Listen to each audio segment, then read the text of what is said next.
tous dans le saint nom de Jésus-Christ.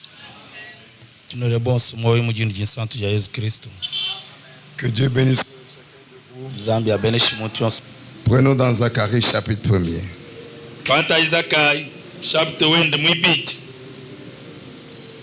Je suis au verset 3. Je lis au nom du Seigneur. Je me sens bien, vous aussi. Hein? Amen. Dis-leur donc. Ainsi parle le Seigneur des armées. Revenez à moi. C'est ce que nous disons ce matin. Hein? Croyez-vous au prophète?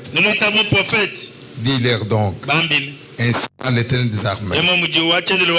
Revenez à moi. Et je reviendrai à vous. Je reviendrai à vous. Dit l'Éternel des armées. Revenez et je reviendrai à vous. Verset 4e. Ne soyez pas comme vos pères, auxquels s'adressaient les premiers prophètes. Il y a les premiers prophètes. Il y a aussi le dernier prophète. Amen. Ne soyez pas comme vos pères. C'est les premiers prophètes en disant par l'Éternel des armées. Détournez-vous de vos mauvaises voies, de vos mauvaises actions. Ils n'écoutèrent pas. Croyez-vous au prophète? Et ils ne firent pas attention à moi. Dit l'Éternel. Maintenant vos pères là, où sont-ils? Les prophètes là, pouvaient-ils rester éternellement vous rappelant la même chose?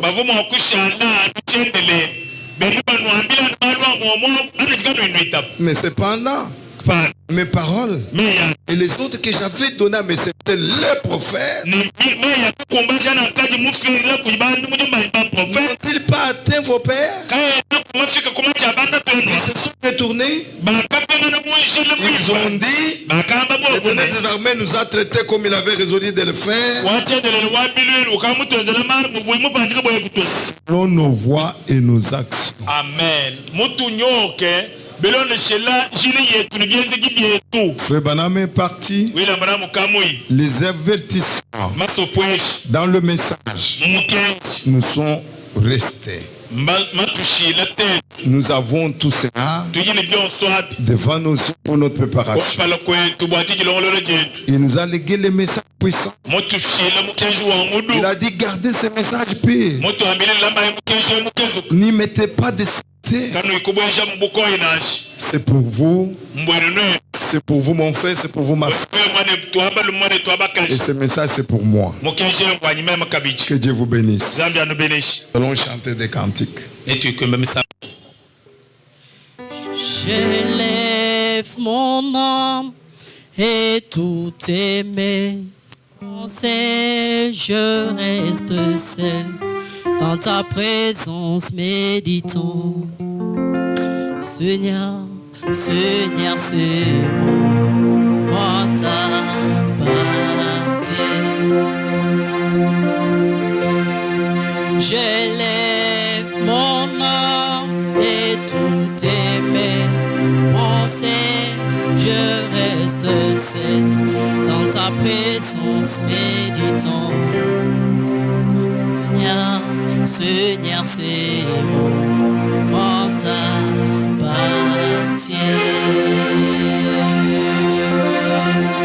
Au bord de la rivière qui coule depuis les trônes près de la fontaine, et l'armée coule. Seigneur, Seigneur, c'est moi t'appartiens.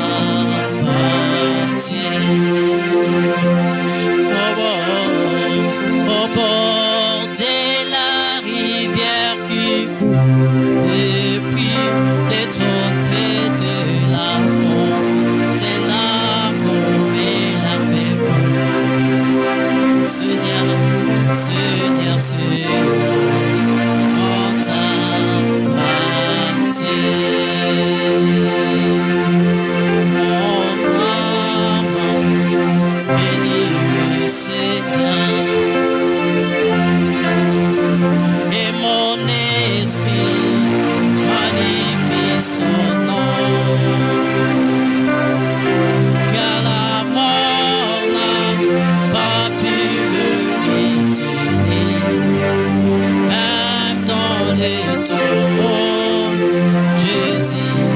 Seigneur, mon âme, bénis le Seigneur, mon esprit et mon esprit, magnifie son nom, car la mort n'a pas pu le retourner, même dans les tourments, Jésus Seigneur, Jésus-Christ,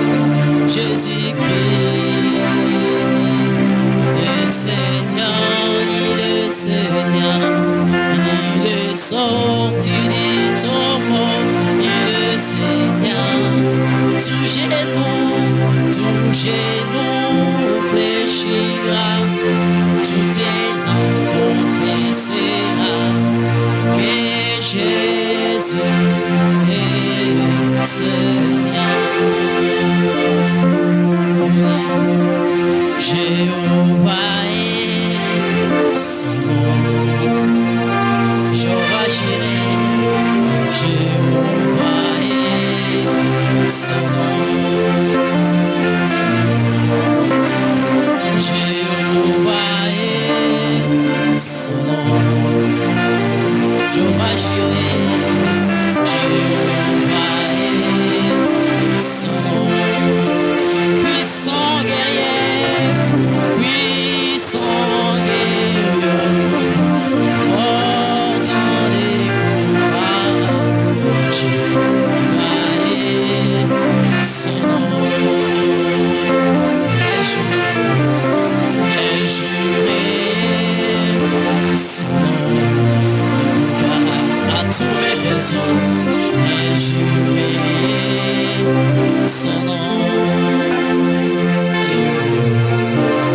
nom. Elle jurait son nom, il pourvoira à tous mes besoins.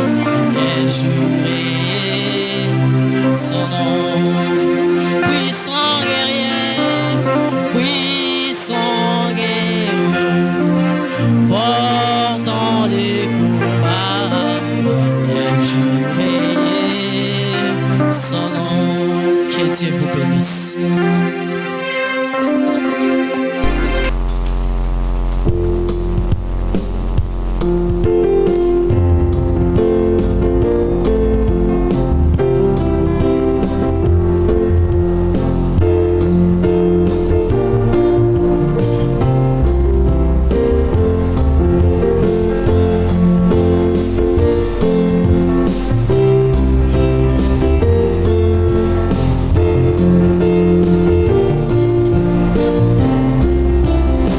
Ce matin, je vous salue au nom du Seigneur Jésus-Christ. Je souhaite à chacun de vous la bienvenue dans la maison du Seigneur. Dans ces lieux où nous venons pour nous préparer, car les moments sont très fâcheux.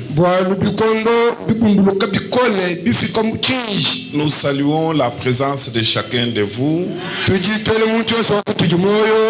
en particulier la présence de notre frère Badi, qui nous a cédé cette chair. Que Dieu le bénisse beaucoup, qu'il le fortifie. Nous souhaitons à chacun de vous une oreille auditive ce matin pour la parole qui sera apportée. Comme nous venons de le chanter, parce que ce que nous chantons, nous devons le comprendre. C'est sûr que dans l'Ancien Testament, Notre Dieu Tout-Puissant a porté le nom de l'Éternel. Ça a été son nom. Et dans le Nouveau Testament, il a porté le nom pour nous sauver. Quand Pierre s'est tenu dans Actes, je crois, chapitre 4, il a dit qu'il n'y a aucun nom sur la terre qui ait été donné à l'humanité par lequel vous pouvez être sauvés, si ce n'est le nom du Seigneur Jésus-Christ. C'est ce nom-là qu'il a porté pour sauver l'humanité. Et quand il a porté ce nom, il est venu selon Jean chapitre 3 verset 16. Il dit que pour quiconque croit, celui qui croit en ce nom-là, il a la vie éternelle. Donc aujourd'hui, même ce matin, pour celui qui croit en son nom, à ce nom qu'il s'est révélé dans ce temps ici,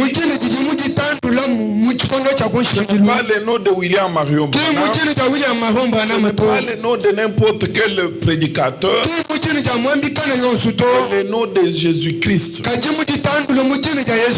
C'est pourquoi quand vous prenez Matthieu chapitre 1er, à partir du verset 18 jusqu'à 20, quand l'ange est venu annoncer à sa naissance, il a dit à Joseph, c'était dans un son, il lui dit que Joseph, ne crains pas de prendre Marie ta femme, car cet enfant qui naîtra d'elle, il vient du Saint-Esprit.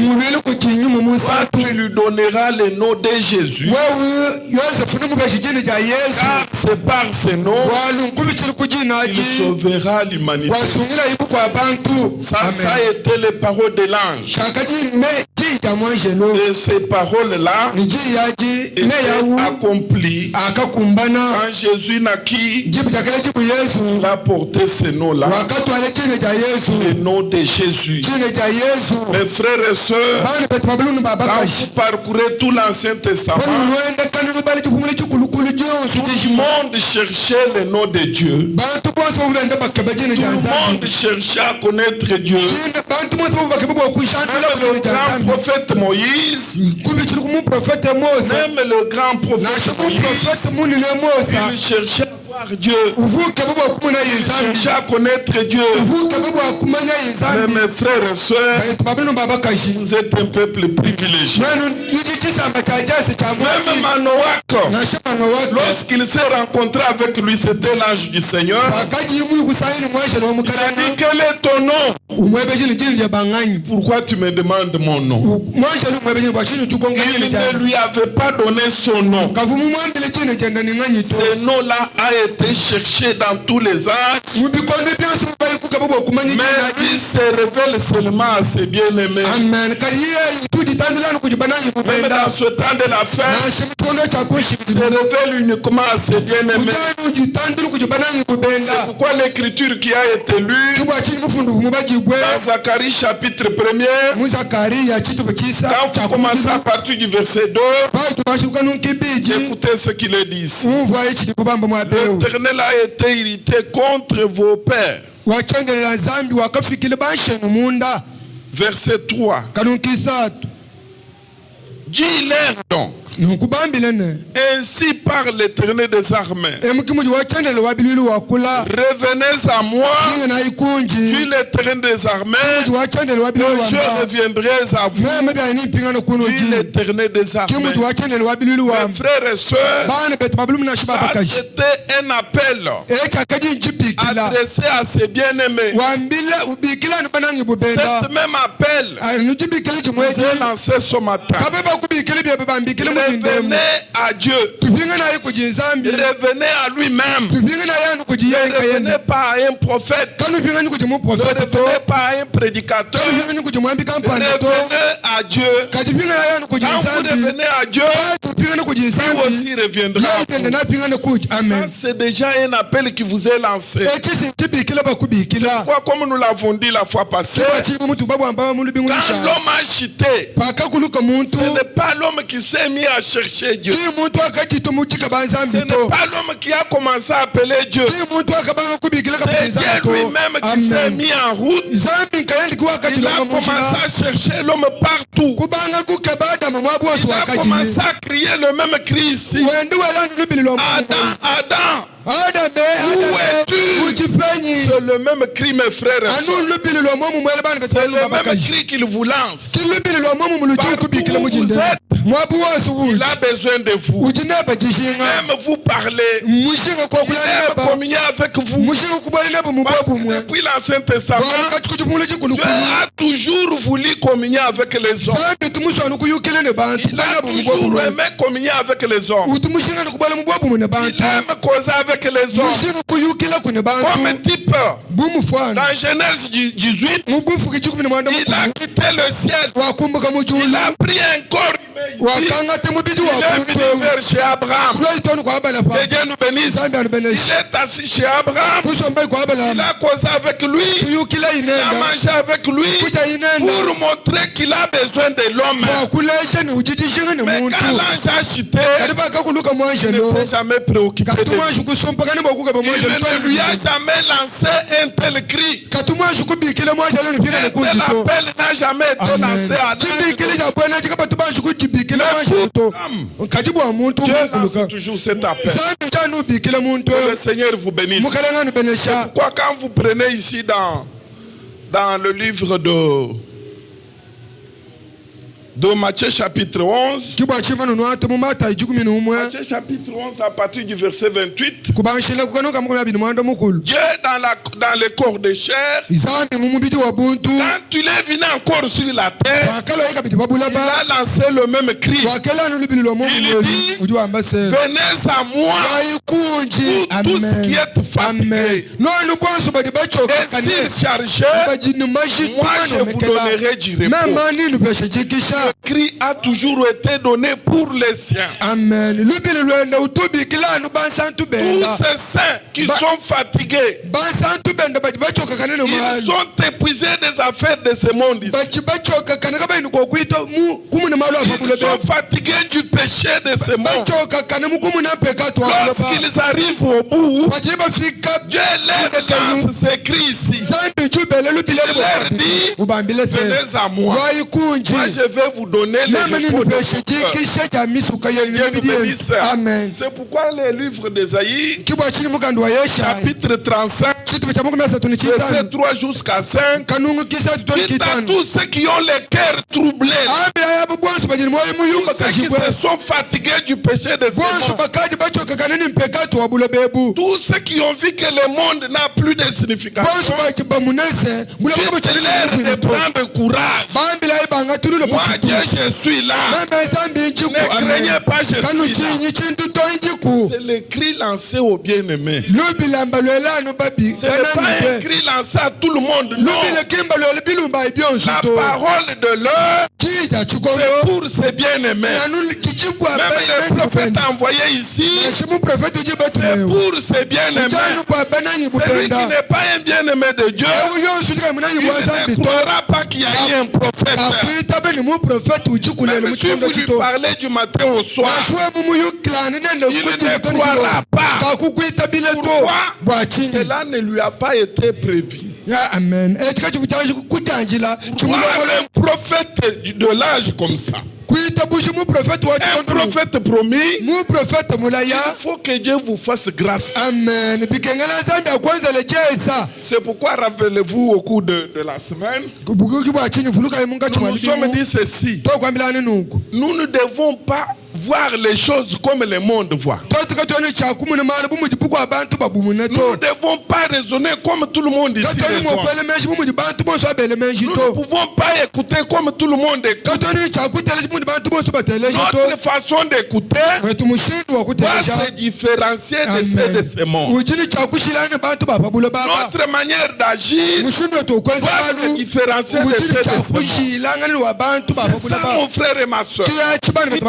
Notre modèle. C'est pourquoi l'écrit qui est ici, Dieu vous appelle ce matin. C'est cri d'un côté, c'est un cri d'éveil. Pour que vous vous réveillez de votre sommeil. Car l'Éternel Dieu dit, le retour du Seigneur s'approche. Comme le retour du Seigneur s'approche, tu dois te réveiller de ton sommeil pour te préparer. Que Dieu nous bénisse. Amen. Maintenant, quand vous prenez un Corinthiens chapitre 1er, cet appel qui vous est lancé, Paul dit ceci.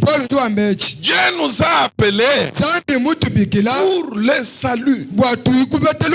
Dieu ne nous a pas appelés pour nous perdre. Moi, je vous ai dit que tout ce que Dieu a déjà choisi, tout ce qu'il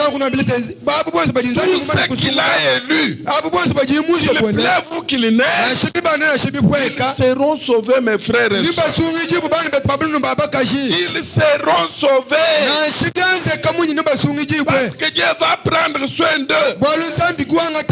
Le monde peut voir les choses de sa manière, mais Dieu compte sur son plan. Et il est en train d'exécuter son plan. Et son plan se déroule du jour au jour. Cette crise ici concerne ses enfants. Amen. C'est pourquoi dans Jean chapitre 10, à partir du verset 16, Jésus dit ceci. J'ai encore d'autres brebis qui ne sont pas de cette bergerie.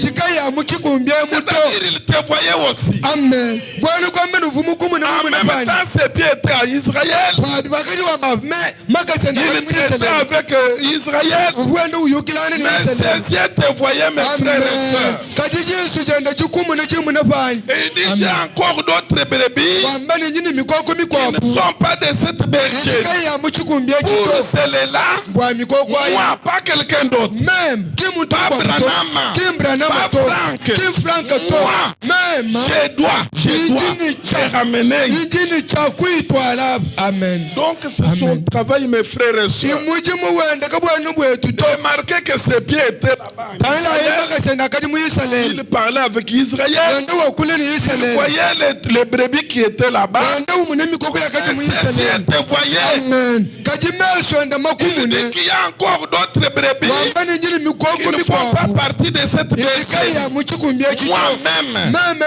Pourquoi c'est son affaire? Quand Adam tombe, ce n'est pas quelqu'un d'autre qui l'a cherché. Lui-même s'est mis sur la route en train de le chercher, de crier, de l'appeler comme il t'a appelé ce matin. C'est pas l'œuvre du salut. L'œuvre de la rédemption n'échouera jamais. Cette œuvre n'échouera jamais. Je vous fais un peu réfléchir, mes frères. Remarquez, quand Dieu a formé son plan, c'était dans l'éternité. Il n'avait personne là-bas.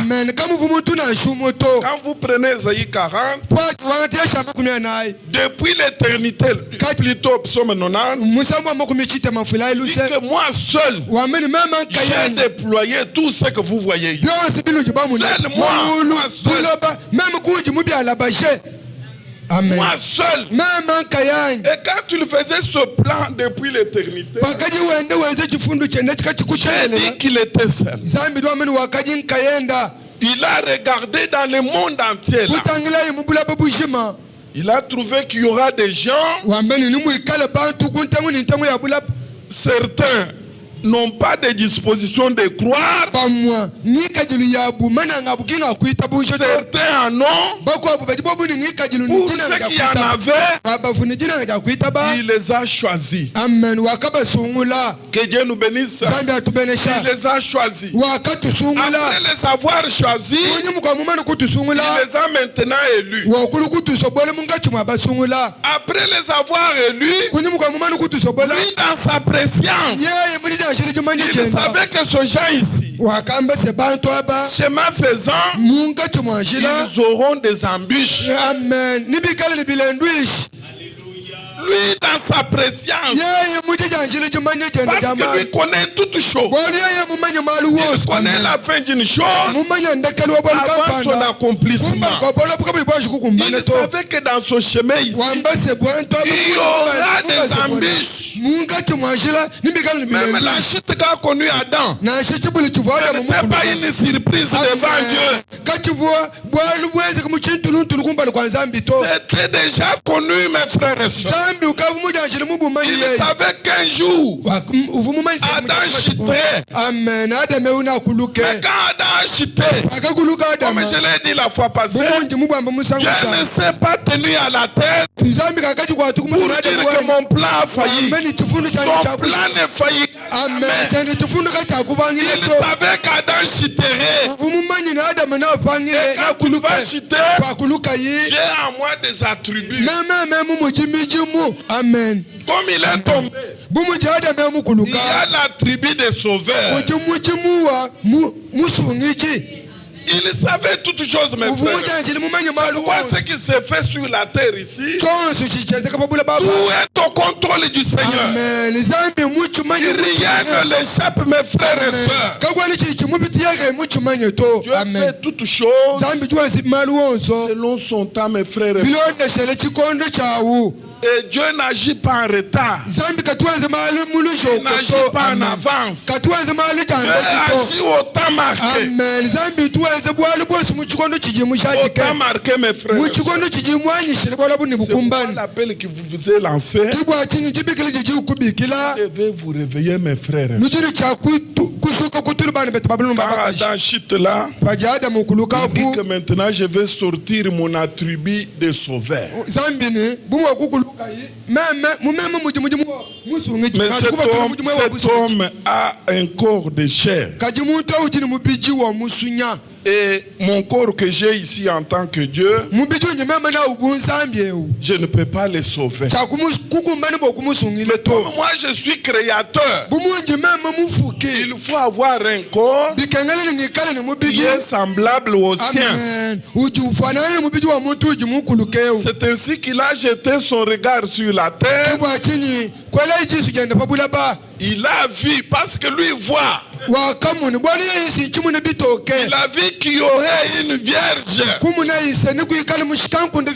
Cette vierge-là, c'est à partir d'elle que je vais former un œuf. Je vais mettre cet œuf là-bas.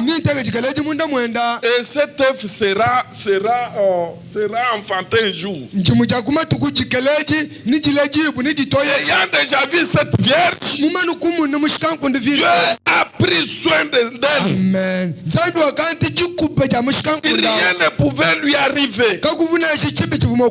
Pourquoi? Elle était destinée à quelque chose. Amen. Si Dieu t'a déjà prédestiné à quelque chose, il prend soin de tout. Amen. C'est ainsi que Marie grandit. Elle était parmi celles de son âge.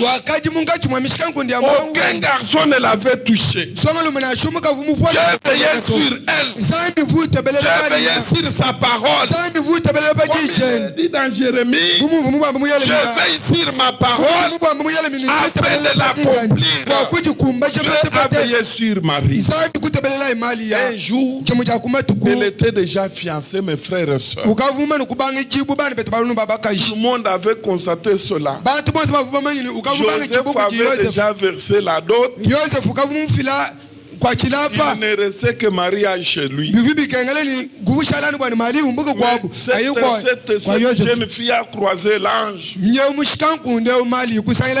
L'ange lui a amené la parole de son âge. La parole de l'heure. Comme Marie était déjà prédestinée à cette parole, elle n'a pas discuté avec la parole de son âge. Elle a reçu un messager envoyé du Seigneur avec la parole de son âge. Et quand il a crié à cette parole, un miracle s'était produit. Marie a conçu. Vous connaissez tous l'histoire. Maintenant, écoutez mes frères et sœurs. Nous voulons parler de quelque chose en rapport avec ça. En rapport avec tout ce que nous sommes en train de dire ici. Prenons d'abord le livre de Luc. Luc chapitre 21. Nous allons lire quelque chose là-bas. Soyez attentifs. Peut-être que je ne serai pas long.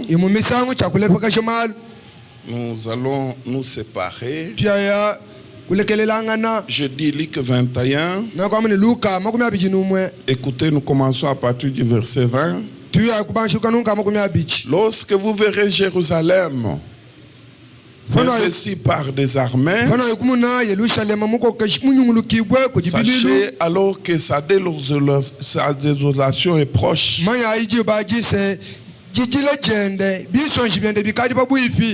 Alors, ceux qui seront en Judée fuient dans les montagnes. Et ceux qui seront au milieu de Jérusalem n'en sortent pas. Et ceux qui seront dans des champs ne rentrent pas dans la ville. Car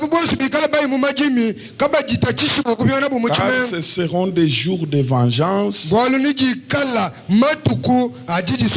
pour l'accomplissement de tout ce qui est écrit. À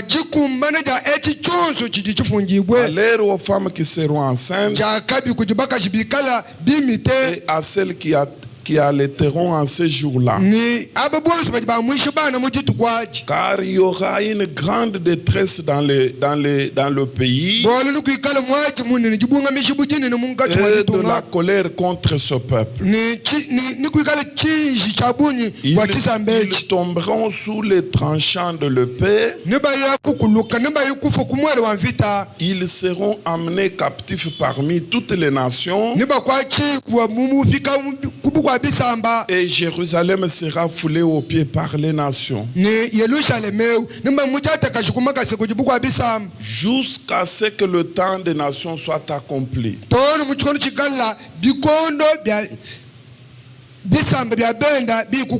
Que Dieu nous bénisse.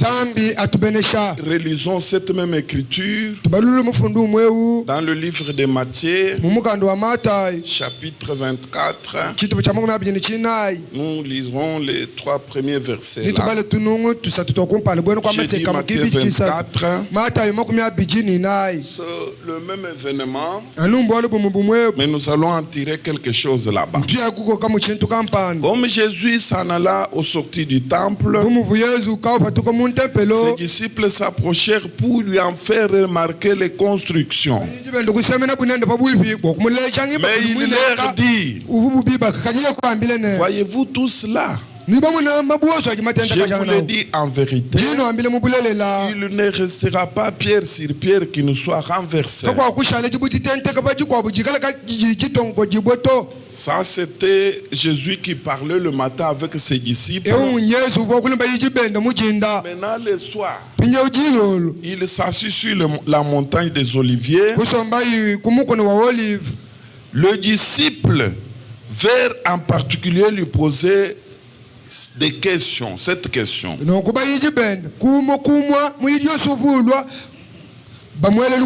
viennent en particulier lui poser cette question.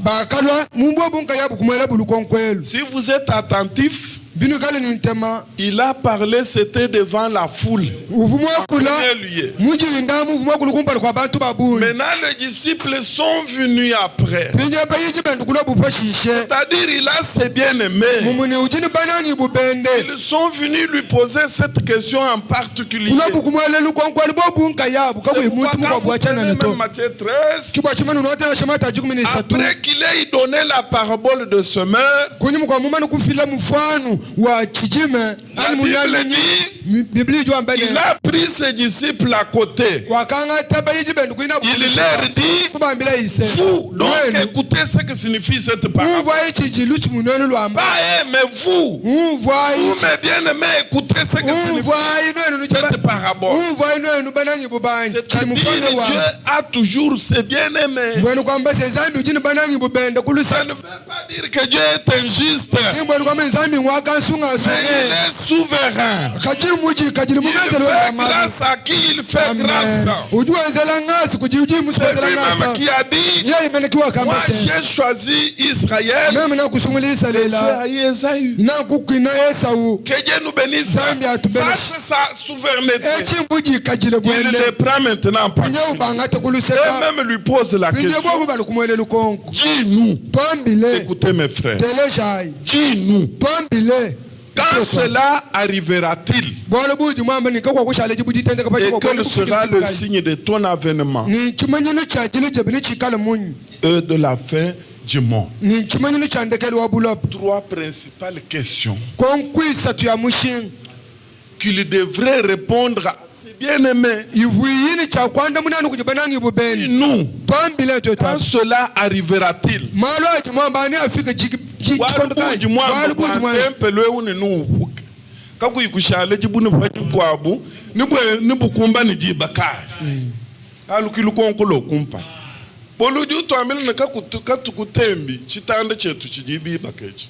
Que Dieu nous bénisse. J'ai écouté un prédicateur ici. Sur place, il est d'ici. Il a une grande assemblée et il a déjà construit aussi un grand temple. Mais ils ne sont pas encore entrés. Il dit à ses frères que vous voyez avec le temple que nous venons de construire ici, c'est pour tout Kananga. Quelle est l'église qui est comme la nôtre ici? Nous avons tout. Nous avons regardé, nous avons tout. Même le modèle ici est où? Nous sommes l'unique dans toute la province. Quand je l'écoutais, mes frères et sœurs, j'ai beaucoup pleuré. Je dis que cet homme n'a pas encore compris quelque chose. Il n'a pas encore compris. Lui peut apprécier ce temple-là. Mais quand vous entrez au-dedans du temple, il n'y a plus rien là-bas. Parce que d'ici là, laissez-moi vous dire, tous ces grands hangars ici seront réservés au dépôt des personne ne pourra en faire quelque chose. Ici, mes frères et sœurs, et il vante ce beau temple-là. Il dit que nous sommes l'unique dans toute la province. Mais vous êtes unique pour le temple. Pour la parole. C'est pourquoi laissez-moi vous dire, je l'ai dit depuis le mercredi, que quand nous venons ici, ne venez pas écouter la parole pour quelqu'un d'autre. Ne venez pas écouter pour quelqu'un d'autre. Quand vous écoutez la parole de Dieu, prenez le miroir de la parole. Amen. Mire-toi. Vois-toi. Il y a quelle tâche. Et c'est tout marche. C'est comme notre petite assemblée ici. N'écoutons pas la parole pour d'autres assemblées. Écoutons la parole pour notre vie, pour notre préparation. Amen. Est-ce que vous me saisissez?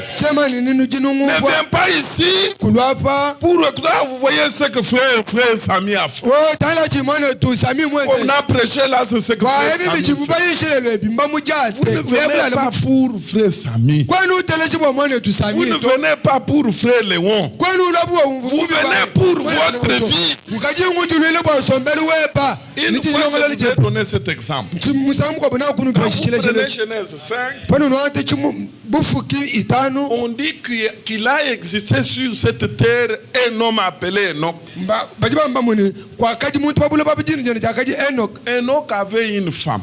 Enoch avait des enfants. En d'autres termes, il a vécu la vie que nous avons ici. Mais la Bible dit Enoch marchait avec Dieu. Oui,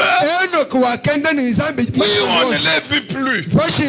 Pourquoi il fut enlevé? Amen. Il a marché avec Dieu.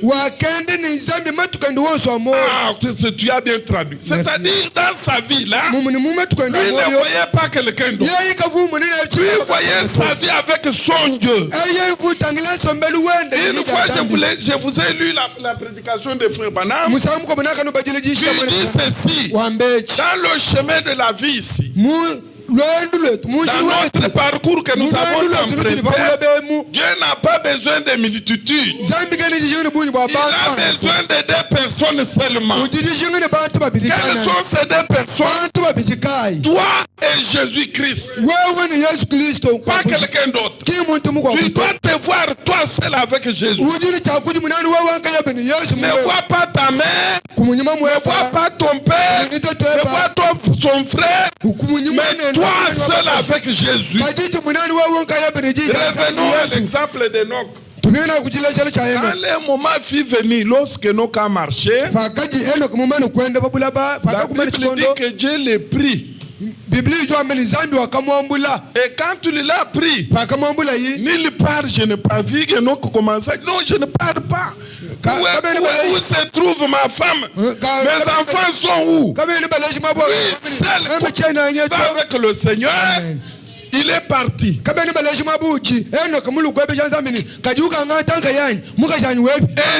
sera l'enlèvement, mes frères et sœurs. L'enlèvement sera personnel. Amen. La vie éternelle pour nous les nations sera personnelle. Tu dois t'admirer, mes frères et sœurs. Sur la montagne, il disait dans Matthieu 5, ne regarde pas la poutre qui est dans l'œil de l'autre. Mais voyez la poutre qui est dans ton œil là. Que Dieu nous bénisse. C'est pourquoi quand nous écoutons mes frères et sœurs, surtout pendant ce moment ici, écoutons la parole pour regarder notre vie. Amen. Quelle tâche est sur moi? Amen. Et la parole est là pour pouvoir laver cette tâche. Nous avons l'hysope qui est la parole. Amen. Pour cette tâche-là, il ne faut pas laisser les tâches qui sont sur toi et regarder celles qui sont sur les autres. Ça c'est oui et amen. La vie éternelle individuellement, l'enlèvement sera aussi individuellement. Et Jésus ajoute, deux qui seront sur les lits, l'un sera pris et l'autre laissé. Lui sera pris et qui sera laissé. Celui qui sera pris, c'est le bien-aimé de Dieu. Que Dieu nous bénisse. Je crois que nous nous sommes compris. N'écoutons pas la parole pour les autres. Non. Ne nous faisons pas de juge des autres. C'est ça que je dis. Vous ne comprenez pas mal.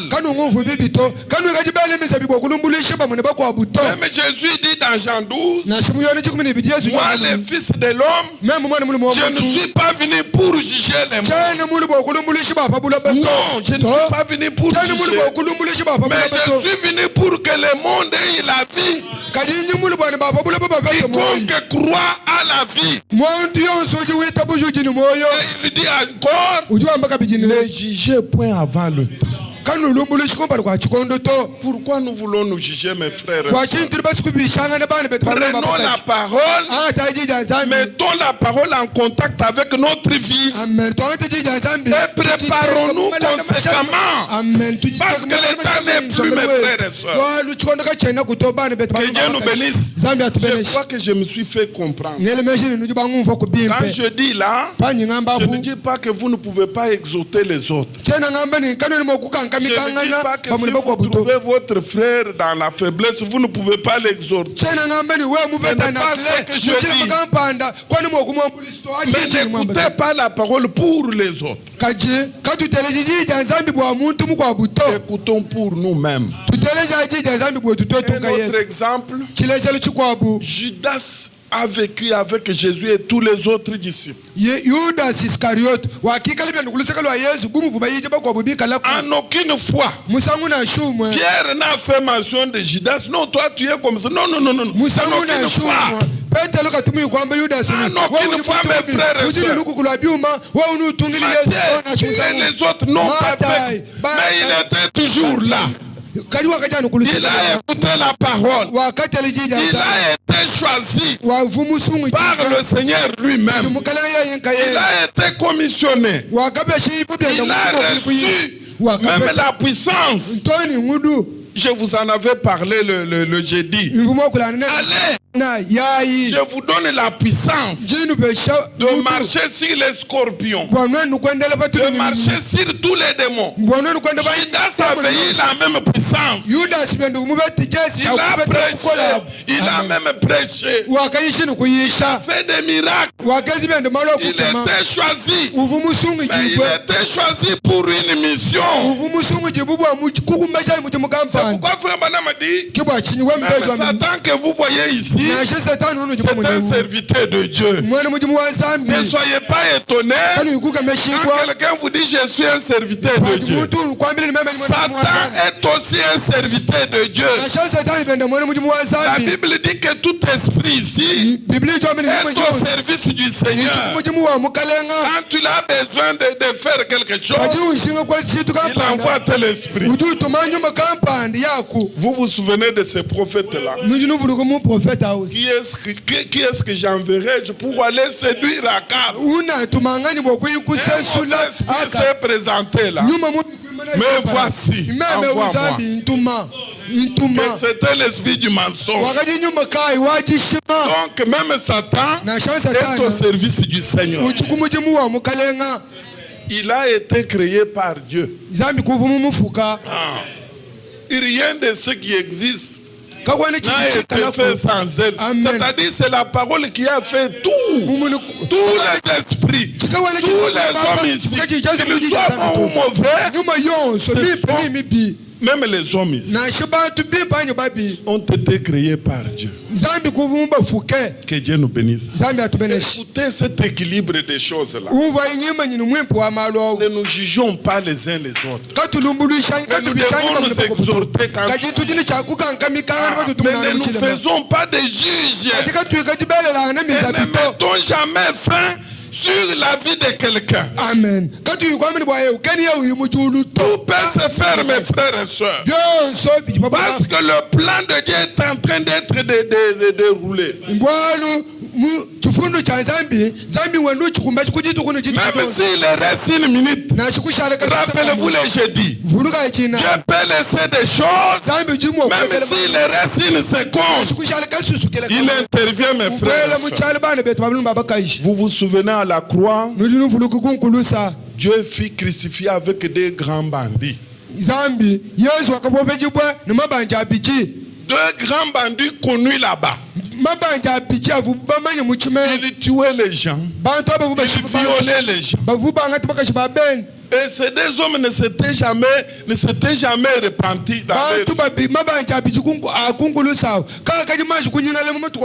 Est-ce que vous suivez mes frères et sœurs? Mais l'un d'eux, c'était son unique jour. Parce que s'il mourait dans cet état-là, c'était l'enfer. Mais remarquez, il était déjà là-bas pour être pendu. Pour être tué.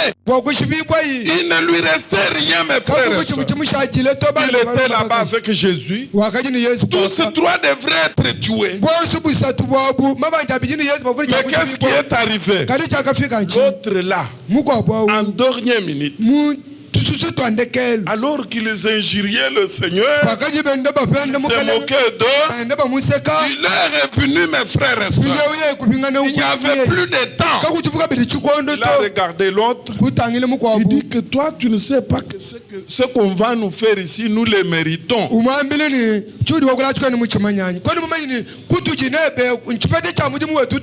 Non, tout ce qu'on va nous faire, si on va nous tuer, nous sommes coupables. Mais lui ici, s'il n'est pas coupable, il n'a pas péché, c'est injuste. Mes frères et sœurs, ça c'était la révélation de Dieu lui-même. Cette révélation lui était venue en dernière minute, mes frères.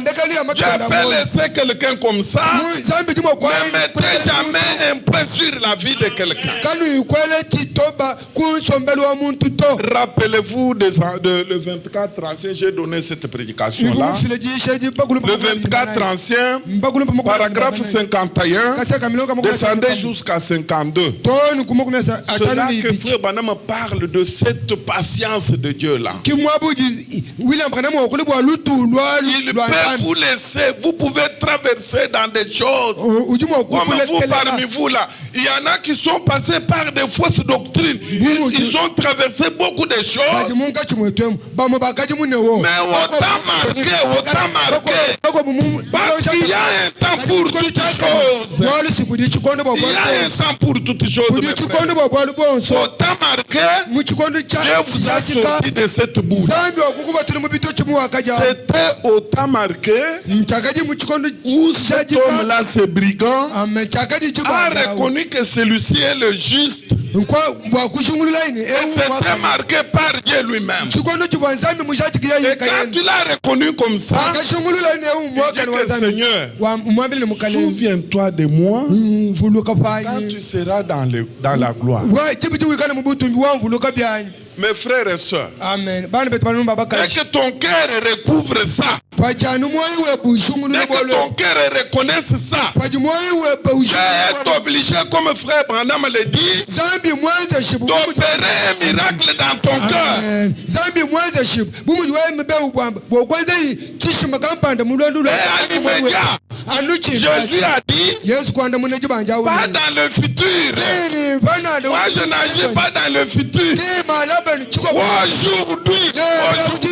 Aujourd'hui, tu seras avec moi dans le paradis. Mes frères et sœurs, cet homme n'a pas parcouru beaucoup de temps. Il n'avait pas écouté beaucoup de prédications. Sa vie c'était dans le banditisme. Mais comme il y a un temps pour toutes choses, il y a un temps pour toutes choses. Autant marqué, cet homme s'est repenti. Il a reconnu sa faute. Et comme toute faute avouée doit être pardonnée, le Seigneur lui a pardonné. Il n'a pas dit, mais toi tu vois, tu sais ce que tu as fait. Chez Dieu, il n'y a pas ça, mes frères et sœurs. Je vous ai dit que le temps d'ignorance Dieu ne les compte pas. C'est ce que Luc dit dans Actes. Que Dieu nous bénisse. Alors Jésus n'a pas commencé. Toi, tu sais ce que tu as fait. Non. Ça, c'est nous qui faisons ça. Nous, pour les jugements, nous sommes les premiers. Rappelez-vous le cas de David. David avait pris la femme d'autrui. Dieu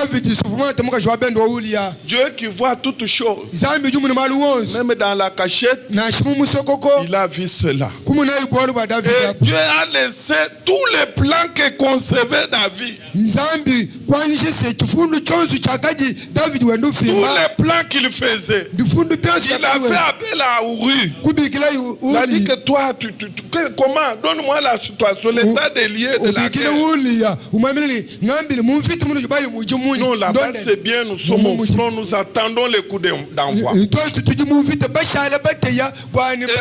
s'est consacré pour ça.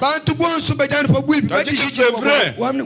Ok, maintenant on fait ceci, on mange après, tu vas passer une nuit chez toi. Reconnaissant qu'il avait déjà fait un forfait. Et Dieu voyait tout cela, mes frères. Et Dieu n'est pas intervenu. Parce que Dieu a agi à son temps. C'est nous qui sommes pressés. Mais Dieu n'a jamais été pressé. Il a laissé cela, mes frères. Et Uri a dit non. Vous savez que nous sommes au front. Au front, moi je suis un véritable militaire. Quand nous sommes au front, alors que notre peuple est agressé, on tue nos enfants, on viole nos femmes, alors je ne peux pas m'hasarder pour aller passer une nuit chez moi. Nous sommes dans une attitude d'attaque. Nous attendons que les coups d'envoi soient donnés. Nous allons nous plonger dans la guerre. Je rentre chez moi, je serai dans la distance.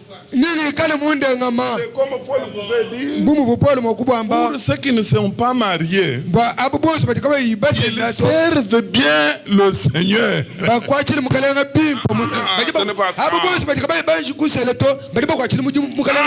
Parce qu'ils n'ont pas de problème de fertilité là.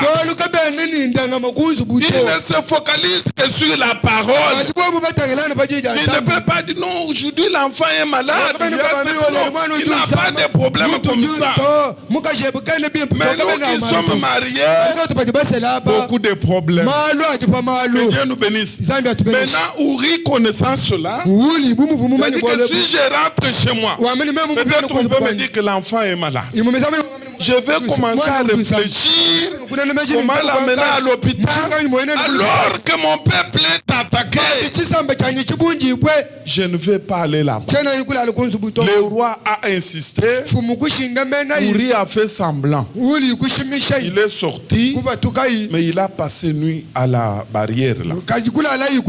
Le garde qui y était ont constaté cela. Le matin, ils sont venus faire rapport au roi. On dit non, Uri n'est pas allé, il est là, on a passé ensemble. C'est vrai, oui, il n'est pas parti. Alors il appelle, dit qu'est-ce qui ne va pas? Il dit non, je vous ai dit que nous sommes au front. Malgré que vous m'avez fait venir ici, regardez cette attitude. Nous aussi, mes frères et sœurs, que vous soyez au marché, que vous soyez au service, partout où vous pouvez être, gardez l'attitude chrétienne. La vie chrétienne doit vous accompagner partout.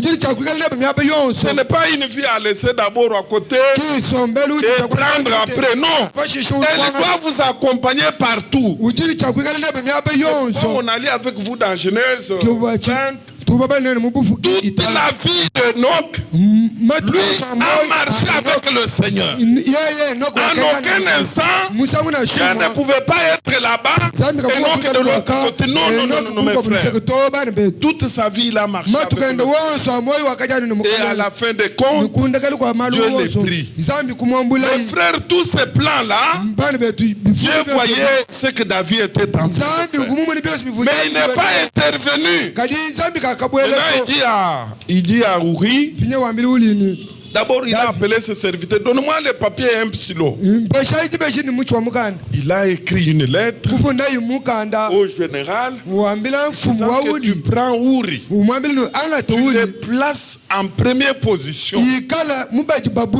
C'est-à-dire ceux qui vont affronter les M23. Là. Quand tu les places en première ligne. Alors il a terminé, il a signé, il a mis dans l'enveloppe, il a donné à Uri. Uri n'a pas ouvert la lettre. Parce que ce n'était pas sa lettre. On lui a dit pas donner au général. Il est parti. Quand il est arrivé, surtout que Uri était le bien-aimé du général. Tout Israël aimait Uri. Alors, le général a pris la lettre. Il ouvre. Quand il lit, il regarde Uri. Est-ce que vous avez causé avec le roi? Oui, on a causé avec lui. On a mangé. Mais qu'est-ce qu'il t'aurait dit? Non, il m'a dit de prendre cette lettre et de te donner. Je lui ai fait l'état de lieu de la guerre. Il n'a pas dit quelque chose. Non, il n'a pas dit quelque chose. Non, il n'a rien dit. Est-ce que tu as lu cette lettre? Non, ce n'était pas ma lettre. Je ne l'ai même pas ouverte.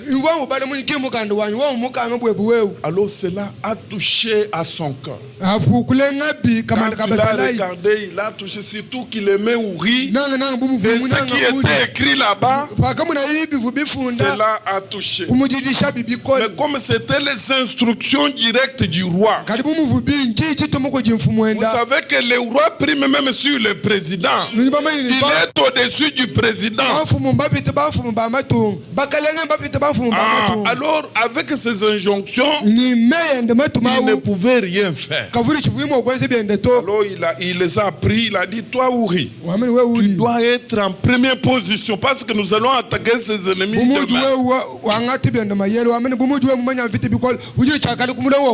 Et quand le combat s'est déclaré, le premier à abattre c'était Uri. Et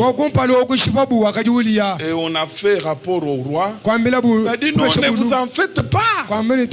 Continuez, vous êtes restés. Tout ça, Dieu voyait mes frères. Rien n'échappait à Dieu. Et Dieu n'est même pas intervenu. Dieu a laissé l'histoire comme ça. Et après que les rapports soient donnés, Dieu maintenant commence. Il prend les prophètes de l'âge. C'était Nathan. Ainsi dit l'Éternel, va dire au roi, voilà ce qui va lui arriver. Un vrai serviteur de Dieu, comme on l'a lu ici dans Romains chapitre 1er, à partir du verset 18, que la colère de l'Éternel est contre ou tombe sur tous ceux qui gardent la vérité captive. Un véritable serviteur de Dieu, même s'il faut qu'on les tue, pas toujours dire la vérité. Il est parti là, c'était Nathan. Il a trouvé le roi assis. Ses femmes travaillaient, il en avait beaucoup. Mais il a constaté qu'il y avait une autre figure là-bas. Il dit, mais roi, celle-là, c'est qui encore? Il dit, non, c'est Bathsheba. Il dit, mais qu'est-ce qu'elle fait ici? Je la vois avec les Kaïsonga. Il dit, mais non, j'ai ajouté. Vous savez ce que l'Écriture dit? Une femme est liée lorsque son mari est vivant. Si le mari meurt, elle est dégagée. Je l'ai récupéré. Ah, le prophète dit ça va, ça va. Tu as pris, tu as ajouté. Ça c'est bien beau. Tu veux avoir beaucoup, je vois ici. Oui, mais nous sommes dans la grâce. Hein? La grâce est infinie, mes frères. Alors, les prophètes gardaient son silence. Après qu'ils aient bu du café, tout ça, alors il dit, j'ai un problème ici. Ainsi dit le Seigneur. Tu sais, dans ton pays, il y a quelqu'un qui a beaucoup de brebis, de bœufs, tout ça. Mais qui chez lui la nuit, un visiteur est venu. Il a laissé toutes ses brebis et tout ce bœuf. Il est allé prendre une brebis.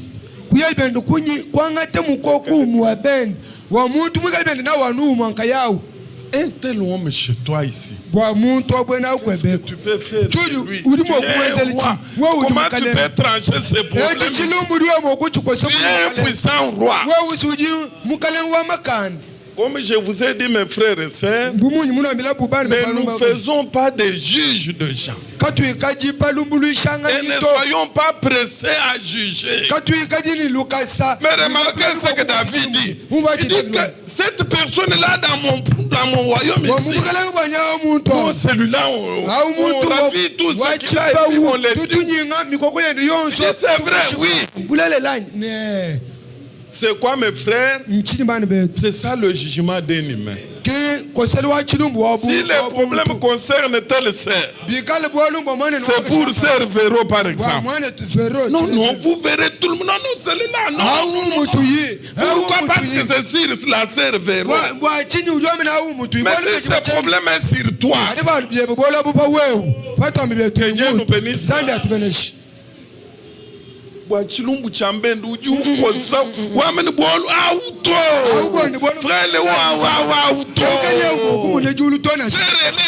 no aukwende nkushike kukosi we ujinzambia Davi muko shabilumbu munene uju amene bwa mwanyi mubukane mbwanyi inyenga bionso file kwa Nathan le regardait. Il dit que oui, cet homme-là, c'est toi. Quand frère Branham fait des commentaires, il dit que Nathan n'a pas craint la multitude de gardes qu'avait David. C'était un simple prophète. Il n'avait pas d'armes. Il n'avait pas de garde. Il est venu jusque dans le palais du peuple, du roi. Il était seul. David pouvait tout lui faire. Comme il était dans la voie du Seigneur, rien ne pouvait lui arriver. Il ne pouvait proclamer que la vérité. C'est pourquoi nous les prédicateurs, mes frères et sœurs, même s'il faut qu'on nous coupe la tête, nous devons dire la vérité. Rien que la vérité. Que le Seigneur nous bénisse. Nathan n'a pas craint.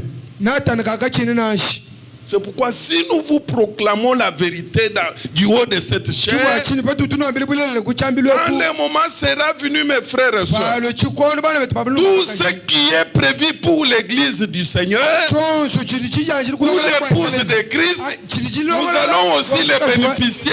Mais si le plan est fauché, si on fait autre chose, rien ne pourra se faire. Quand on a construit le temple, il fallait qu'on respecte le plan. Et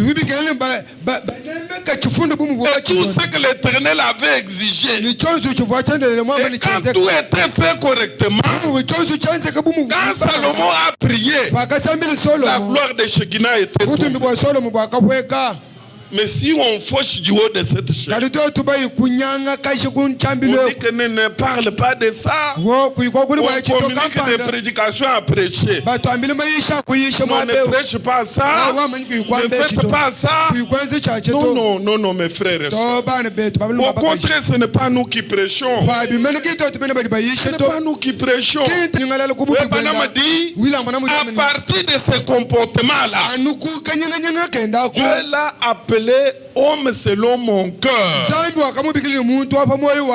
ne l'a pas appelé l'homme selon mon cœur au hasard. C'est en voyant ce sentiment, le sentiment d'humilité. Un croyant, un véritable élu, lorsqu'on lui montre sa faute, il ne bombe pas sa torse. Il s'humilie et se répand. Alors quand il fait ça, Dieu aussi les bénit. Dieu l'élève. C'est en ce moment-là que Dieu a appelé David homme selon mon cœur.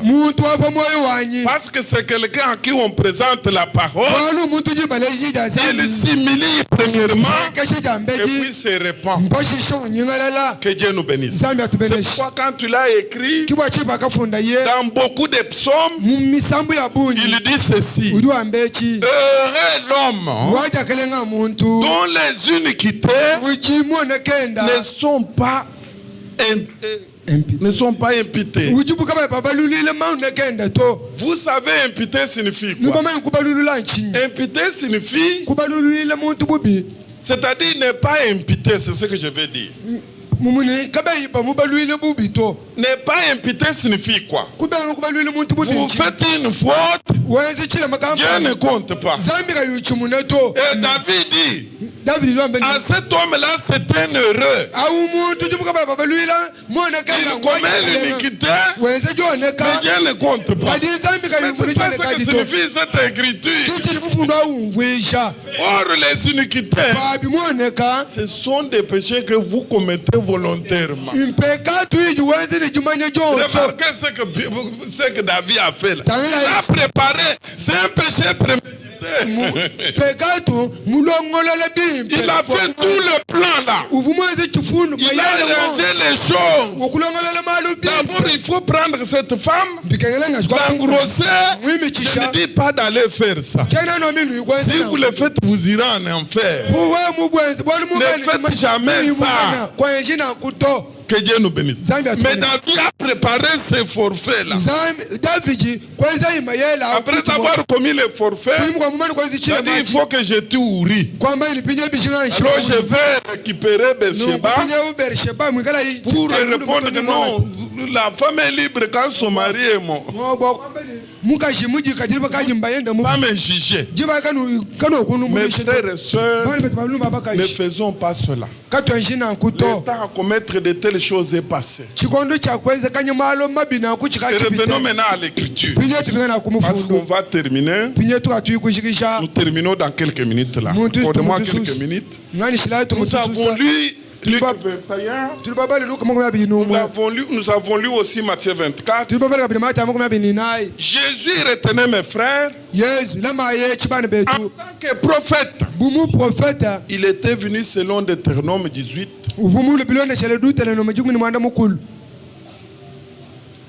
Où Moïse a dit, l'Éternel votre Dieu vous suscitera un prophète comme moi. Et quand ce prophète viendra, vous l'écouterez. Écoutez ce prophète-là. Moïse donna cette prophétie aux enfants d'Israël dans Deutéronome 18, je crois verset 15. Il dit, l'Éternel votre Dieu vous suscitera un prophète comme moi. Et un jour, ce prophète est venu. Remarquez que quand Jésus est venu, Jésus était l'accomplissement de toutes les prophéties parlées dans l'Ancien Testament. Tout l'Ancien Testament pointait Jésus. Amen. Nyakuyosha chi Pointer prophète. Christ, parler de Nyakuyosha chi prophète. Yakadi myakule mujibungule chikulukulu. Ivuya kulani bwa Masiya. Le Messie devrait venir. Masi uvule chakulwa. Même maintenant chez les Israélites, ils attendent l'arrivée de Messie. Donc c'était une grande prophétie. Une grande préoccupation. L'arrivée du Messie. C'était une préoccupation, mes frères et sœurs. Et quand il est venu, il devrait interpréter toutes ces prophéties. C'est pourquoi un jour, quand il est entré au temple, dans Luc chapitre 4, il a interprété Isaïe 61. L'Esprit du Seigneur est sur moi, car il m'a oint. Ça, c'était l'accomplissement. Après avoir lu, il referme le rouleau, il le remet au sacrificateur, il leur dit, au jour, l'écriture est accomplie. Donc Jésus qui était le Messie était l'accomplissement de toutes ces prophéties-là. Mais Jésus devrait encore donner des prophéties. Parce qu'un prophète, il peut expliquer les prophéties d'autres temps. Dieu lui donne cette révélation. Et il donne aussi ses propres prophéties. En tant que prophète, il a accompli cela. Il a dit que cette écriture est accomplie. Il a expliqué dans d'autres synagogues. Et ici, il donne maintenant ses propres prophéties. Il dit ceci. Quand vous verrez Jérusalem investi ou entouré par des armées, sachez que sa désolation est proche. Que ceux qui sont dans le champ ne puissent pas rentrer dans la ville. Que Dieu nous bénisse. Et il parlait à qui? C'était à ses bien-aimés, mes frères et sœurs. Parce que l'Écriture dit il venait de sortir du temple. Il avait laissé les principaux sacrificateurs. Et retenez ceci. Pendant ce temps-là, les souverains sacrificateurs qui étaient là, c'était Caïphe. Or, il ne fallait pas que les deux sacrificateurs jouent le même rôle au même moment. Il fallait que l'un parte et l'autre reste. Jésus-Christ, en tant que souverain sacrificateur, il devrait faire son travail. Sinon, le bien qu'avait amené les mages là, il y avait la myrrhe et autre chose, vous connaissez.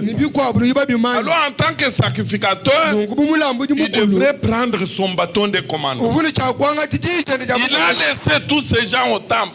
Il est sorti. Alors avec ses bien-aimés, ils ont commencé à suivre ça. Quand vous verrez cette histoire, fouillez, ne restez pas mes frères. Ça c'était une prophétie. Alors qu'est-ce qui s'est arrivé? Quand vous lisez l'histoire de l'église, on dit que cet événement a eu lieu au mois d'avril, c'était en l'an 30. 4 ans après, c'est-à-dire 40 ans plus tôt après, cette prophétie s'était accomplie. Alors que Jésus était déjà parti. Un jour, l'un des disciples a sillonné, peut-être qu'il a suivi par la radio. On dit que, faites attention, nous avons vu l'armée étrangère là dehors. Nous voyons là, lui a suivi. Maintenant, quand lui a suivi cette information, c'était différent des autres auditeurs. Amen. Quand nous suivons les informations, nous ne suivons pas comme les gens de ce monde. Quand nous écoutons la prédication, formation, nous n'écoutons pas comme tout le monde. Nous devons avoir une oreille exercée. Alors, lui a suivi d'une autre manière. Mais qu'un jour, notre Seigneur nous tirant de côté, il nous avait dit que quand vous verrez Jérusalem encerclée par l'armée, il faut faire beaucoup d'attention. Alors je dois téléphoner Pierre. Il appelle Pierre. Qu'est-ce qui se fait maintenant? C'est quoi? Non, il y a déjà une armée étrangère là qui entoure le pays. Mais quand j'ai continué avec l'information, le communiqué de l'État dit non, le gouvernement a toute la situation entre ses mains. La chose a des préoccupations.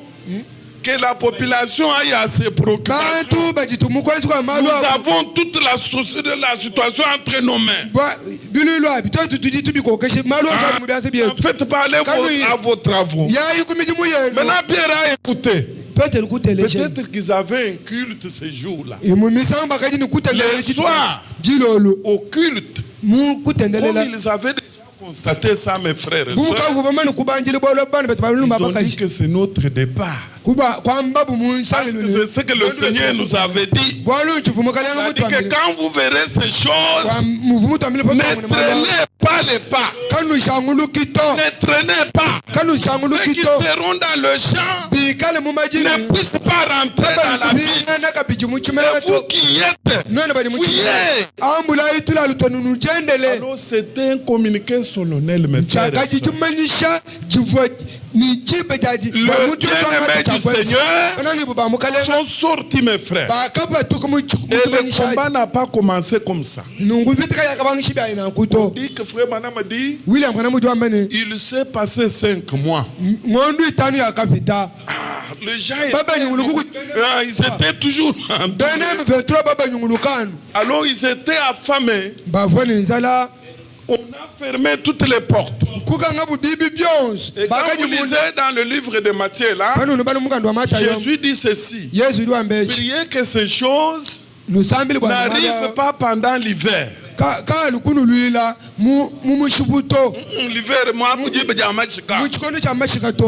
que vous n'allez pas persister à la montagne avec les priez que ces choses n'arrivent pas pendant l'hiver. Que ce ne soit pas pendant le sabbat. Pourquoi? Quand tu avais sabbat, toutes les portes étaient fermées. Personne ne pouvait sortir et personne ne pouvait entrer. Il dit que priez pour que cela n'arrive pas comme ça. Dieu merci, ça n'était pas arrivé pendant tout ce temps-là. Et ils sont partis, mes frères et sœurs. Et après 5 mois, après que tous ces gens soient affamés, tout ce qu'ils avaient comme provision, c'était terminé. Ils ont commencé à manger les écorces d'arbres ici. Après avoir terminé les écorces d'arbres, ils ont commencé à manger leurs propres enfants. Tu as un enfant, tu farcis, on mange. Demain, je prends aussi les miens. Et on ne les attaquait pas. On les a laissés affamés comme ça. Frère Branham m'a dit, quand ils ont tout terminé, et la faim les a fatigués plutôt. On a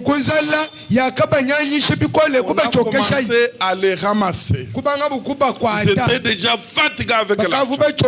Pourquoi on les a ramassés? Ils n'ont pas veillé à la parole prophétique.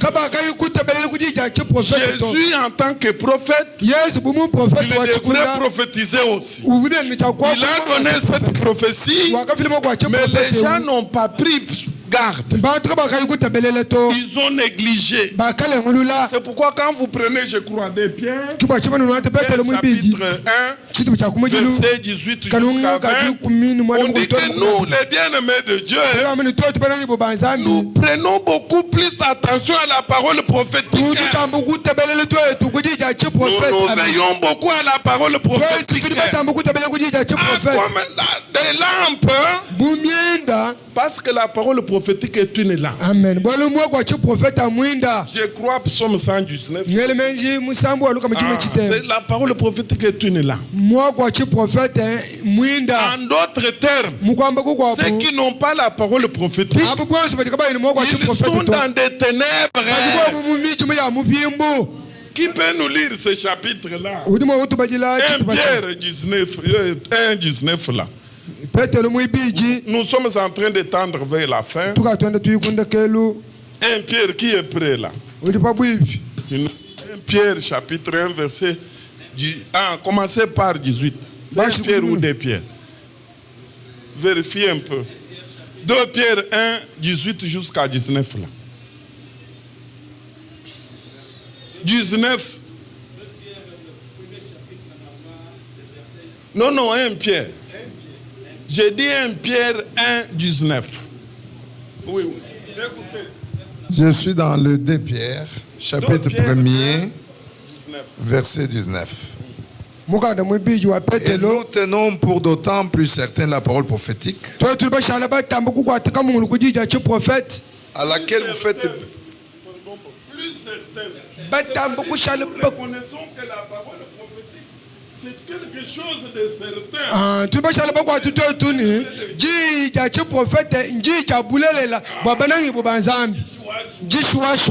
À laquelle vous faites bien de prêter attention.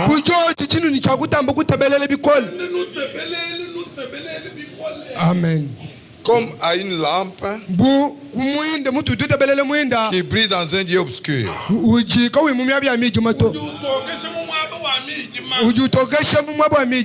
Jusqu'à ce que le jour vienne à apparaître.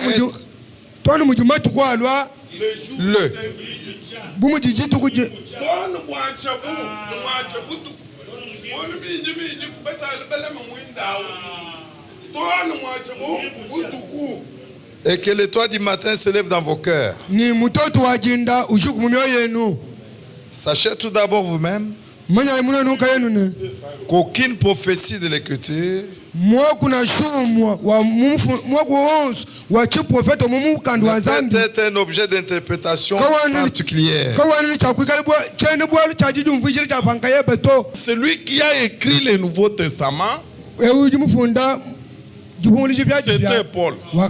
Amen. Mais celui qui a écrit l'Ancien Testament, c'était Moïse. Maintenant, à lui, Branham, on lui a donné la révélation et de l'Ancien et du Nouveau Testament.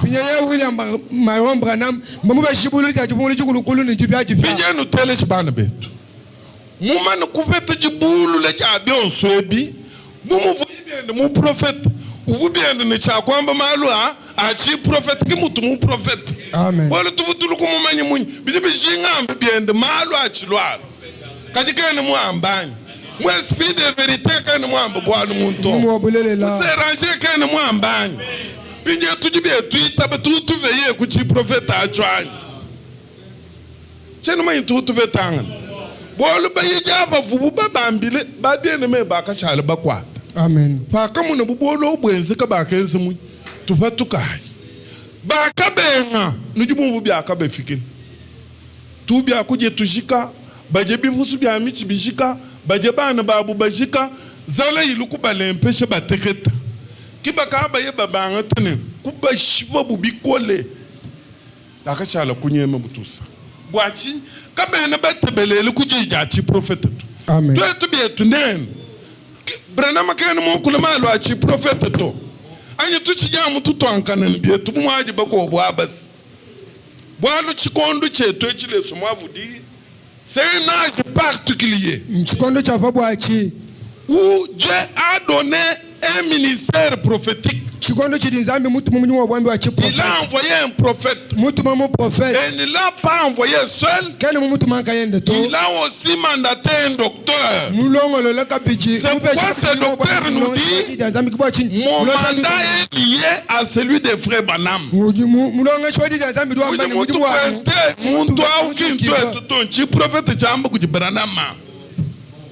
Parce que le temps est un prophète à Ujiku, tu es tabanou, Moufuba, Yibi, Taboujem. Bolu Branham, au couvert de boule, le Jamalo à 15 kakal. Bifou Bijinga, bien de Malo à Lukwezek. Mokuto ambile bino amuna muntu. Mwikalu lon mal mafunda, no ezechinye, no lamatu kujimuntu no mulamat. Amen. C'est moi mbamuchi prophète non, mulaye. Venez pas tout toucher le bien. Moi, quand ça le bailli jam. Tout mon âne, mon tout le écriture. Tout tout la matin qu'on toi. Bon, le toi, tu es bas la matin. Pas négliger, ni bien les conséquences, ni tout fait que le bien. Amen. Zambia tout bénéfice. Amen. Voilà comment Dieu agit. Dieu est le même, il agit de la même manière. C'est ainsi qu'il a utilisé Frère Branham. Dans beaucoup de ses prophéties, il a parlé de l'envoi de cet homme ici.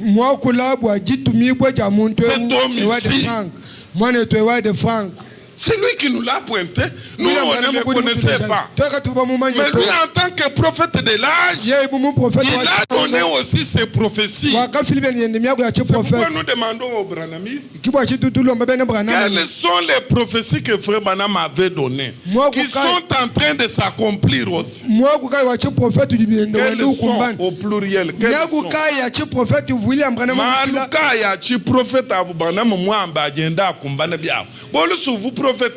Voilà mes frères comment Dieu agit. Il envoie un prophète, il vous donne l'explication ou la révélation des choses qui ont été dites. Et lui donne aussi ses prophéties. Il les reçoit de Dieu. Alors un peuple promis doit faire attention à cela, comme nous l'avons lu avec Pierre. Nous faisons beaucoup plus attention à la parole prophétique. Et j'attire votre attention.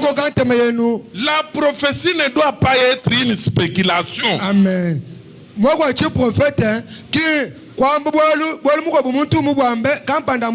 non, une spéculation, ce n'est pas ça.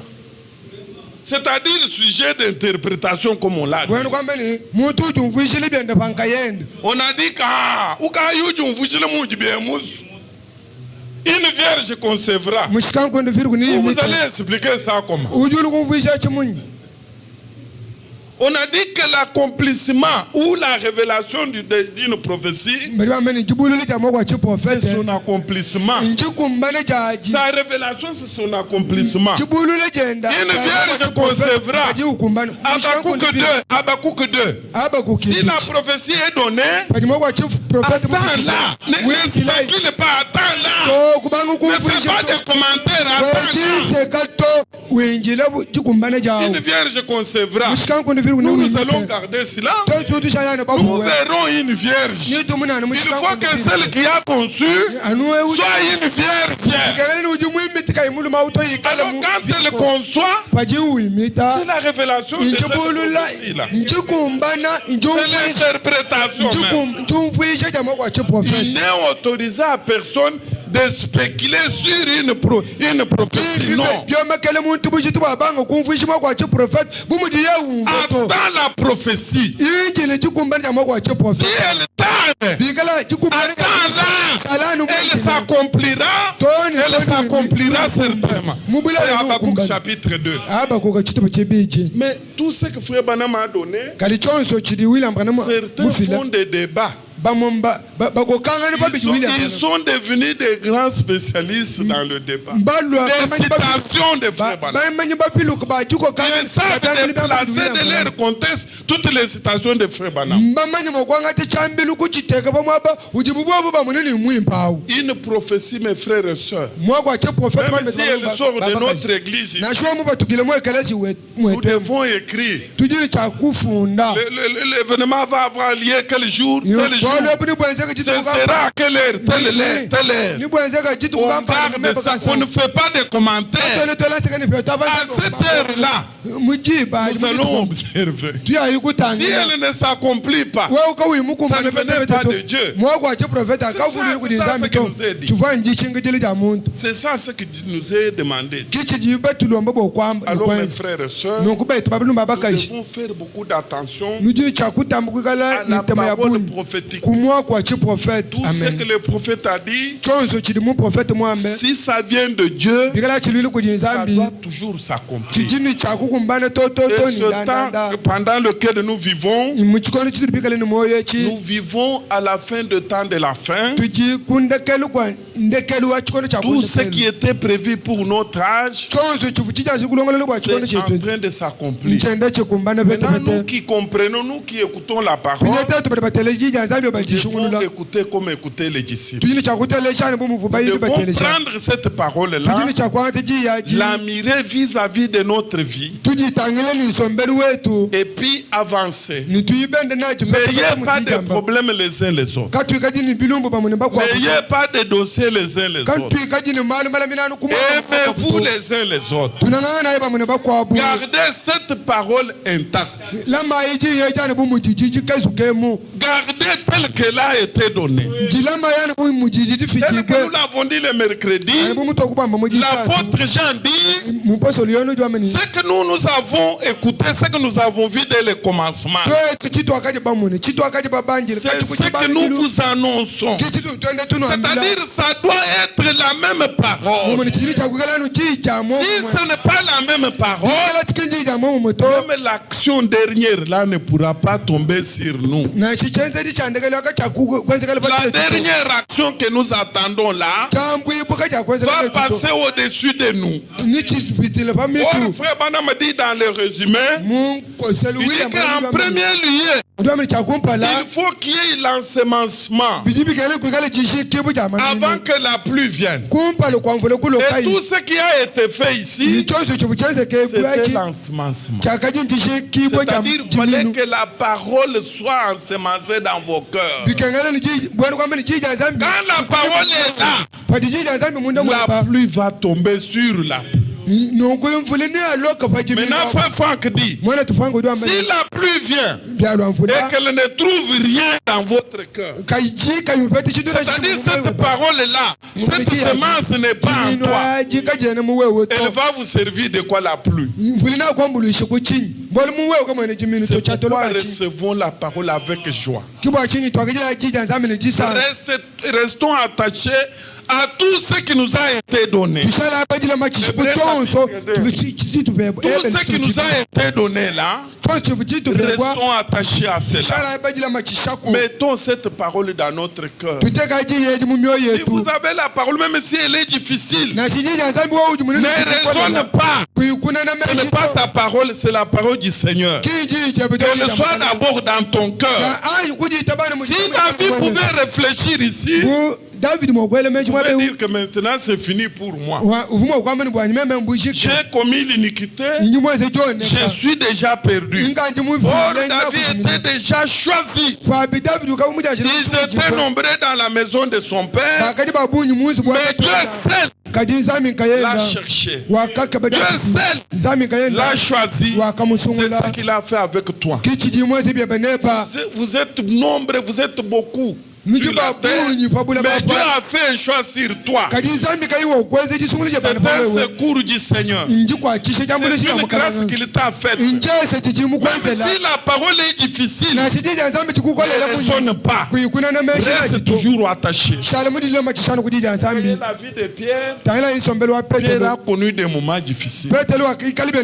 Jésus pouvait lui dire, arrière de moi Satan. Mais si c'était vous, dans cette assemblée chinifée, on me dit Satan. Or, il ne parlait pas de Pierre, mais c'était l'esprit qui était en Pierre. Pasteur me dit que je suis Satan. Je ne peux pas prier là-bas. Mais c'était difficile. Mais Pierre est resté toujours. Quel que soit les hauts et les bas, Pierre tenait. jusqu'à ce que cette pluie-là est tombée sur nous aussi, mes frères et sœurs, restons attachés à cette parole. Nous avons dit au début que l'appel qui nous a été lancé, venez, revenez à moi, moi je reviendrai à vous. Venez à moi, je suis dans Matthieu 11, 28. Venez à moi, vous tous qui êtes fatigués, je vous donnerai du repos. Ce cri-là est adressé aux élus. Quand il vous appelle comme ça, c'est lui-même qui vous prend en charge. C'est lui-même qui veille sur vous. Dans les hauts, tout comme dans les bas, il veille sur vous-même. Pour ce matin, que Dieu vous bénisse. C'est peu de paroles dans vos cœurs qui nous donne la capacité, comme le dit Paul chez les Colossiens, d'avoir aussi, il nous a même donné d'avoir part à l'héritage de saints. Il nous a déjà donné. Pour Dieu, tout est déjà fait. Et tout ce qu'il fait est toujours bon. Alors soyez encouragés ce matin. Que Dieu nous bénisse tous. On nous entonne un cantique. Nous allons prier sur base de quelques paroles ici. Pour nous servir de notre préparation. Un cantique, frère.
Tous ensemble. Nous sommes là, bon sang.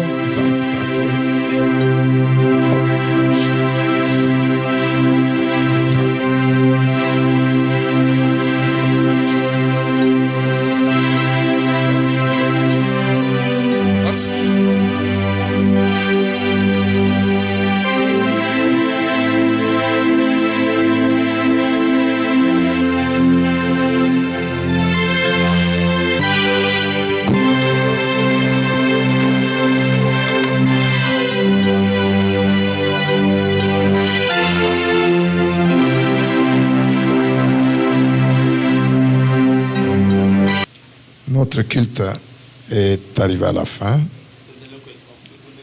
Le mercredi, nous aurons une réunion de témoignages. Venez nombreux avec ton témoignage, ce que Dieu a pu faire avec toi, ton expérience que tu as vécue avec Dieu. Que tu sois sœur, que tu sois frère, chacun prendra son micro ici.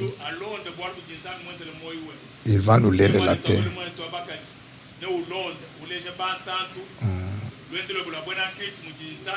Il y a certaines choses que Dieu fait avec vous, mais c'est comme si nous vous étouffons de ne pas les dire. Mais partagez vos expériences là. Donc les mercredis, venez nombreux pour entendre ce que Dieu a fait avec les uns et les autres. Que Dieu vous bénisse. Nous pouvons chanter maintenant et sortir. Nous aurons le prochain culte de témoignage le mercredi.